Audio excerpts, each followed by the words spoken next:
Bagaimanapun, pembina pramuka harus inovatif. Audio Jungle. Audio Jungle. Assalamualaikum warahmatullahi wabarakatuh. Selama ini, membina pramuka rasanya seperti itu-itu saja. Membina pramuka terlihat membosankan karena materinya itu-itu saja, meskipun peserta didiknya berganti. Nah, kalau bisa pembina pramuka itu harus inovatif. Di mana letak inovasinya? Satu, pembina pramuka perlu menginovasi programnya. Jadi programnya tidak sekadar menempuh SKU, tetapi langsung ke bentuk-bentuk proyek yang dari proyek itu didukung oleh berbagai SKU. Contoh, ketika anak kita beri proyek membuat jembatan di atas kali atau sungai kecil yang lebarnya hanya 2 meter, lalu kita beri proyek membuat jembatan dari bambu.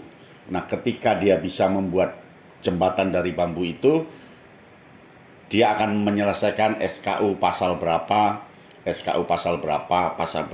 umpamanya SKU 6 digabung dengan SKU nomor 9, SKU nomor 14, maka muncul bentuk proyek orange ring membuat jembatan dari bambu. Begitu juga sang pembina menyuguhkan proyek membuat minyak goreng dari kelapa. Ketika anak membuat minyak goreng dari kelapa, di sanalah akan muncul SKU nomor berapa, SKU nomor berapa, SKU nomor berapa. Itulah yang namanya inovasi program. Kemudian inovasi tempat.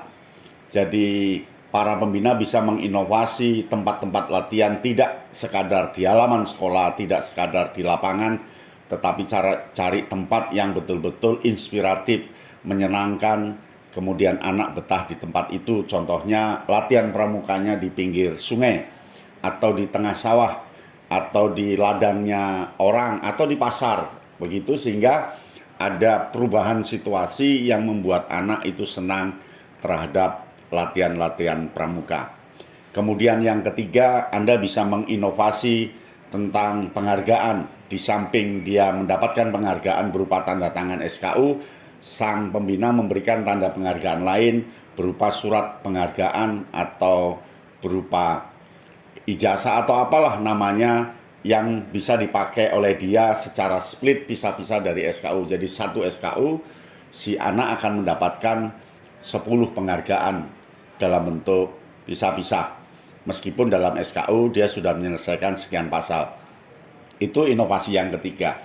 Inovasi yang keempat, bagaimana pembina menginovasi alat media. Jadi api unggun diinovasi dengan bagaimana api unggun menggunakan listrik, menggunakan sinyal, menggunakan digital dan sebagainya. Itu diinovasi. Kemudian menginovasi tongkat, menginovasi tenda, menginovasi tikar, menginovasi apa saja diinovasi. Itu inovasi alat. Itulah yang keempat. Nah, yang kelima, pembina bisa menginovasi dari sisi urutan latihan. Urutan latihan meskipun sudah protap, didahului oleh upacara, diikuti oleh pembiasaan, lalu pelaksanaan proyek dan upacara penutupan. Tetapi bisa diinovasi urutannya.